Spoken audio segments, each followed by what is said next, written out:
both teams, well played game, pretty well pitched.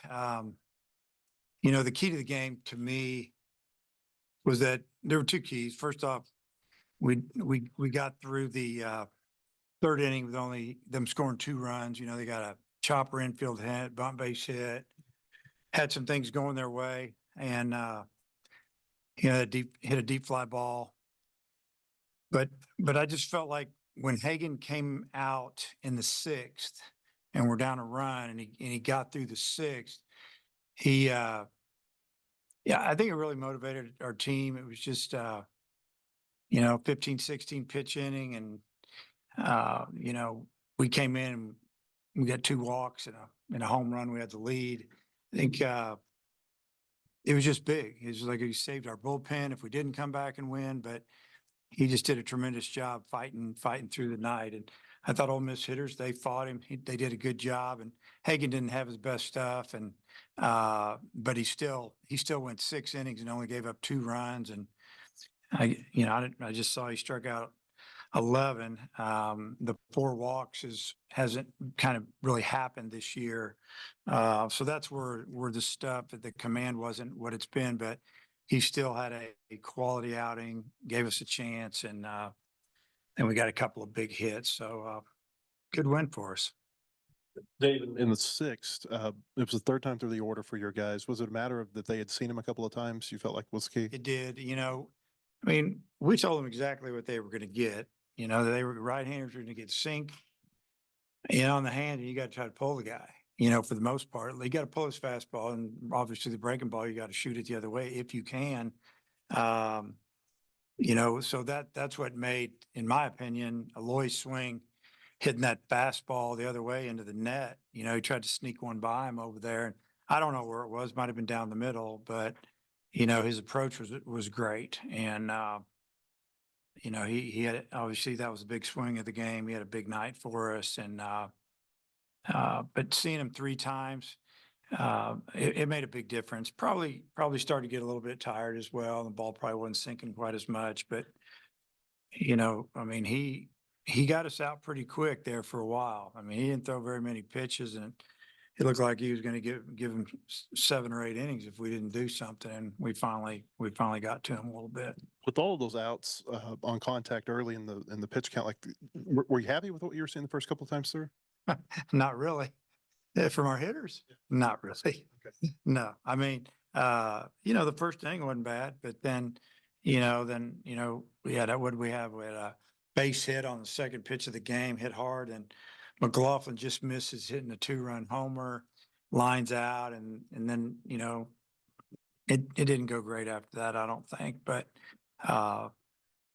yeah, the third time through was big, and you know, that was something that obviously we bring up in the dugout. Third time through, we're going to get him this time, and just baseball lingo a little bit, but it is something that happens in the game. You get to see somebody, the hitters figure it out just a little bit more each time, and good job by our guys. Told them, you know, we're down, didn't panic. Smith got us through that third inning with only giving up a couple of runs, and you know, the difference between them scoring 2 and 4, that's big. That was big that didn't happen. And then we came in and scratched across a run there in the fourth. And obviously we felt like we were going to win the game. We just got to keep it close. And we did. The 4 walks for Hagen's night, did you see, you know, maybe Ole Miss just did a good job laying off some pitches, a little bit more wild? What did you see? And then also maybe didn't quite have the command that he's had most of the season, but you know, give them some credit as well. They laid off some breaking balls that you know, that maybe some teams swing at. So but you know, Hagen, he pitched great. You know, it's hard getting out SEC hitters, and you know, they got his pitch count up there a little bit on the second and the third inning, and then he settled in a little bit for us. I felt like he was getting better. You know, I mean, the only reason he came out was because of the pitch count. His stuff was great. So proud of him for hanging in there. But getting through that 6th inning was the key, and it kind of fired us up and got us to within, you know, 9 outs if we could just get the lead, and that's what happened. So Does Hagen, the weapon of the strikeout, get magnified when, bases loaded situations, just having that ability to set guys down without them putting the ball oh in yeah, play? I mean they're thinking, man, I can't strike out. I got to drive in a run.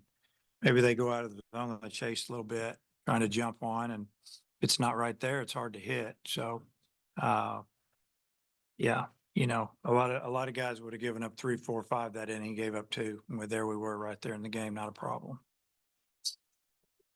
Seemed like McIntyre had to fight through his first couple of innings. Just what did you see out of him? Yeah, I thought his cutter was really moving.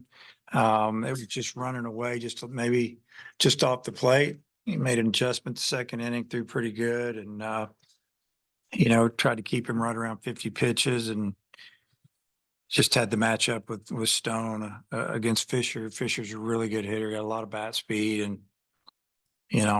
Stone did a great job getting him. Sprague tacked on the extra run there with the home run. Just what did you see on his at bat there? That was I don't know how to say it, but that was big for us. And I know that, all of a sudden we shocked them, 2 walks, home run, they're winning the whole game. Now they're down 2, and 2 hitters later, guy hits one off the foul pole, and you're kind of going 2-3. Now we need 3 at least to tie. It gets difficult, and there's only so many outs left in the game. So it was a really big swing, and when he hit it, it was hard to say. It started to hook, and then it kind of straightened out. The wind had died down a little bit, but he kind of top spun it, and instead of side spinning it, just kind of sunk, and it was good to see it hit that fair pole down there. I guess Hagen was at 90 pitches after 5 innings. Yep. Is it at this point in the season where it's kind of a decision going the other way to send him back out for the 6th and more comfortable pushing him over 100 Well, pitches? Yeah, the 5th inning to me was a really good inning for him, and because I think he started the 5th with about 80 pitches, something like that. So when he got him out quick, we were like, hey, stuff's still good. He's throwing fine. Let him go back out. And what did he throw? 105? Yeah.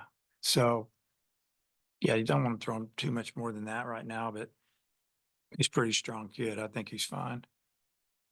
And then the 1 run in the 4th where you got him over and in. What did that do maybe for the dugout's confidence? Well, we got 2 on with maybe 1 out, I guess, and then they wild pitched us over. And I think was it Sprague lot that he got inside a ball. I mean, that thing was running, chopped it. Really as a coach, you can't play in there. You got a 2-run lead. You got, you give up 1, and we got 1, cut that lead in half, and then 1 pitch later they were in the dugout. But yeah, you could just feel the momentum starting to swing our way just a little bit because they weren't scoring anymore. So we looked over from last Thursday. Hagen went 6 innings, McIntyre went 2 2/3, and Stone went 1 out. And it happened again tonight. Would you say that Stone Hewlett is kind of somewhat of a closer when he's facing left-handed hitters for the last out of the game? Well, yeah, he's kind of a specialist guy. I don't know if you'd call him a straight up closer, but he's closed 2 games in league play and done a great job. And whether you get 1 out or 4, you still finish the game for us. And we brought him in, like I said, for the matchup left on left. He's one of their best hitters. He got 11 home runs. For sure we had brought him in if he would have been the time run. We thought, this is one reason he's here, to get lefties out, and let's bring him in. He did it. Seemed pretty evident in the fall right away that Vahiva was a much better defender than the numbers showed last year. But just how much growth have you seen from him defensively at shortstop from when he first got on campus to now? Well, I think he's continued to just develop and get better, probably month by month. And that play he made coming and getting that ball, that was a great play. And I mean, he was back there pretty good. I think there were 2 strikes on the hitter maybe when he hit it. And I don't know. It was just when it bounced over the pitcher's head, you're thinking, wow, this is going to be a tough one. And then it's all about the transfer from the glove to the hand. and that ball was on its way with a little velocity, and it was a perfect throw. And it took all of that to get him. But I mean, just to answer your question, I mean, he takes care of the baseball. He's, just like the play the other day last week when it looked like it was going to be a double play ball, and that ball took a bad hop and came up on him. And, he just didn't get all uptight and go pick the ball up and throw the pitcher. He scrambled and got that ball and threw the runner out at first. And, I've seen guys that don't do that, and they just get frustrated and walk away from it. And, it's what you want your shortstop to be, just a guy that, makes a routine play and make a great one every now and then. And you look up at the end of the year and fielding percentage is real good. And probably the teams won a lot of games if your shortstop and your second baseman are pretty good.